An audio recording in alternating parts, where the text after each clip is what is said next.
નમસ્કાર. આજે આપણે એક હિન્દી હોરર વાર્તામાં ઊંડા ઉતરવાના છીએ, જેનું નામ છે મધરાતની ભૂતિયા બસ. પણ આપણે ખાલી વાર્તા નહીં સાંભળીએ, આપણે એ સમજવાની કોશિશ કરીશું કે કેવી રીતે લેખકે ડર અને રહસ્યને સ્ટેપ બાય સ્ટેપ બનાવીને આપણા રૂવાંટા ઊભા કરી દીધા. વાર્તા શરૂ થાય એ પહેલાં જ મૂળ સ્ત્રોત આપણને એક ચેતવણી આપે છે. ખબર છે, આ પોતે જ એક સ્માર્ટ ટેકનિક છે. એ આપણને આવનારી અજીબ ઘટનાઓ માટે તૈયાર કરે છે અને એક રહસ્યમય માહોલ બનાવે છે. દરેક સારી હોરર વાર્તાની શરૂઆત એકદમ સામાન્ય જિંદગીથી થાય છે. કેમ? કારણ કે જ્યારે કંઈક અસામાન્ય બને ત્યારે તેની અસર સીધી આપણા મગજ પર થાય. આપણી વાર્તાનો હીરો છે તુષાર, અને એની શરૂઆત પણ રોજિંદી જિંદગીની ભાગદોડથી જ થાય છે. તુષારની દુનિયા કેટલી જાણીતી લાગે છે નહીં?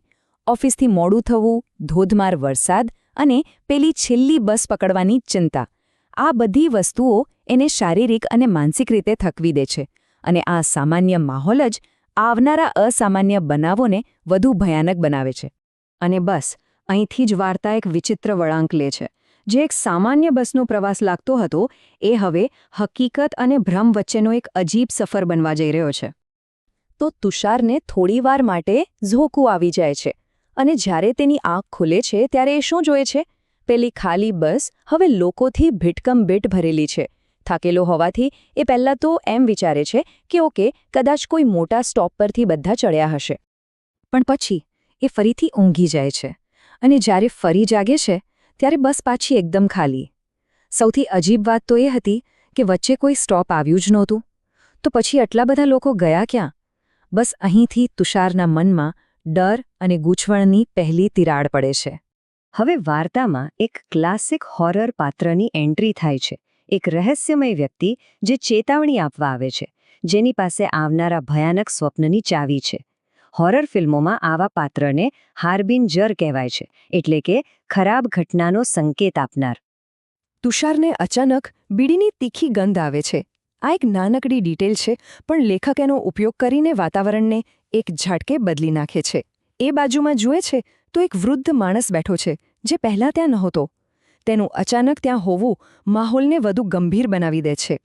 અને પછી એ વૃદ્ધ માણસ જે કહે છે, એનાથી તુષારના હાડકાં થીજી જાય છે. એ કહે છે, 30 વર્ષથી હું રોજ રાત્રે આ બસમાં મુસાફરી કરું છું. મધરાત પછી કોઈ માણસ આ બસમાં ચડવાની હિંમત નથી કરતો. આ એક સીધી અને ડરાવણી ચેતવણી છે, જે તરત જ એ વાત સાબિત કરી દે છે કે આ બસ ભૂતિયા છે. વાતને વધુ ડરાવણી બનાવવા માટે પેલો વૃદ્ધ પોતાની કહાણી કહે છે.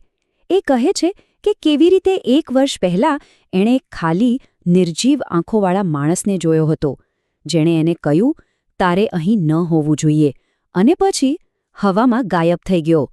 આ વાર્તાથી ખબર પડે છે કે આ બસમાં જે થઈ રહ્યું છે એ કંઈ નવું નથી. હવે તુષાર તો એક લોજિકલ માણસ છે. એ આ વાર્તાને નકારી કાઢવાની કોશિશ કરે છે. આ એના તર્ક અને એની સામે બની રહેલી અતાર્કિક ઘટનાઓ વચ્ચેનો સંઘર્ષ છે. અને આ સંઘર્ષ આપણને પણ પાત્ર સાથે જોડી દે છે, કારણ કે આપણે પણ એની જેમ જ સાચું શું છે એ શોધવાનો પ્રયત્ન કરીએ છીએ. ચાલો હવે આગળ વધીએ અને જોઈએ કે વાર્તા કેવી રીતે એના ક્લાઇમેક્સ તરફ જાય છે. હવે તુષારનો ડર સાથે સીધો સામનો થવાનો છે, અને એના તર્કની બધી દિવાલો તૂટી જવાની છે. તુષારની આંખ ફરી ખુલે છે અને એ જુએ છે કે પેલો વૃદ્ધ માણસ ગાયબ થઈ ગયો છે.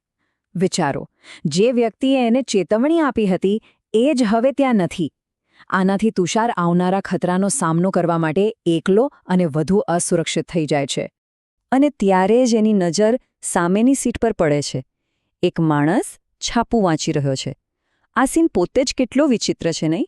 છાપાનો ઉપયોગ કરવો એ પાત્રની ઓળખ છુપાવવા અને રહસ્યને વધુ ઘેરું બનાવવા માટેની એક ક્લાસિક હોરર ટ્રિક છે. અને અહીંથી ટેન્શન એની ચરમસીમાએ પહોંચે છે. તુષાર પૂછે છે, ભાઈ સાહેબ, તમે કોણ છો? પણ સામેથી કોઈ જવાબ નહીં. પછી ખૂબ જ ધીમે ધીમે પેલો માણસ છાપું નીચે કરવાનું શરૂ કરે છે. લેખક જાણી જોઈને આ ક્ષણને લાંબી ખેંચે છે, જેથી સસ્પેન્સ તેની ટોચ પર પહોંચી જાય. અને તુષાર જે દૃશ્ય જુએ છે એ અત્યંત ભયાનક છે. લોહીથી લથપથ માથું, જેનો એક ભાગ કચડાઈ ગયો છે. આ છે વાર્તાનો ક્લાઇમેક્સ. જ્યાં અત્યાર સુધીનો મનોવૈજ્ઞાનિક ડર હવે એકદમ વાસ્તવિક અને ભયાનક રૂપમાં સામે આવે છે. તુષાર ડરથી ચીસ પાડે છે, પણ ત્યારે જ એક ઠંડો હાથ એના ખભા પર મુકાય છે. એ આંખો ખોલે છે તો એ જ માણસ સામે છે, પણ હવે એનો ચહેરો બિલકુલ સાફ છે અને હસી રહ્યો છે. આ ક્ષણે હકીકત અને ભ્રમ વચ્ચેની રેખા સંપૂર્ણપણે ભૂંસાઈ જાય છે. પેલો માણસ વિચિત્ર રીતે શાંત છે અને એક અધૂરી ચેતવણી આપે છે. ડરો નહીં, આ બસમાં રાત્રે અજીબ વસ્તુઓ થાય છે. જો કંઈક જુઓ તો એને ભૂલી જાઓ, અહીં રોકાશો નહીં. એની આ અધૂરી વાત રહસ્યને વધુ ગહેરું બનાવે છે અને એવું લાગે છે કે હજુ મોટો ખતરો બાકી છે. અને પછી તો જે થાય છે એ કલ્પના બહારનું છે. પેલું માણસ દરવાજા તરફ જાય છે અને ચાલતી બસમાંથી કૂદી પડે છે અને એની પાછળ એક જોરદાર ટક્કર અને ચીસનો અવાજ આવે છે.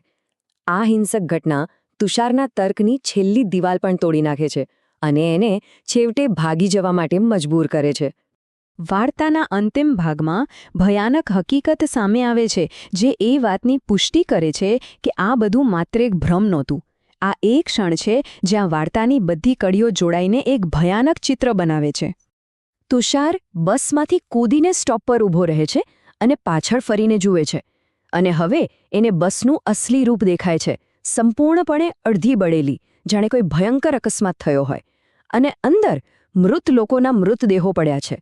પેલો છાપાવાળો માણસ અને પેલો વૃદ્ધ માણસ બંને અંદર છે અને એને તાકી રહ્યા છે. આ અંતિમ દૃશ્ય બધું જ સાફ કરી દે છે કે એ ખરેખર એક ભૂતિયા બસમાં મુસાફરી કરી રહ્યો હતો. અને વાર્તાનો અંત આ સવાલ સાથે થાય છે, શું તે બસ આજે પણ એ જ સ્ટોપ પર અટકે છે? આ પ્રશ્ન વાર્તાને પૂરી નથી કરતો, પણ એ ડરને પાત્રોની દુનિયામાંથી આપણી વાસ્તવિક દુનિયામાં લાવી દે છે અને આપણને વિચારતા કરી દે છે.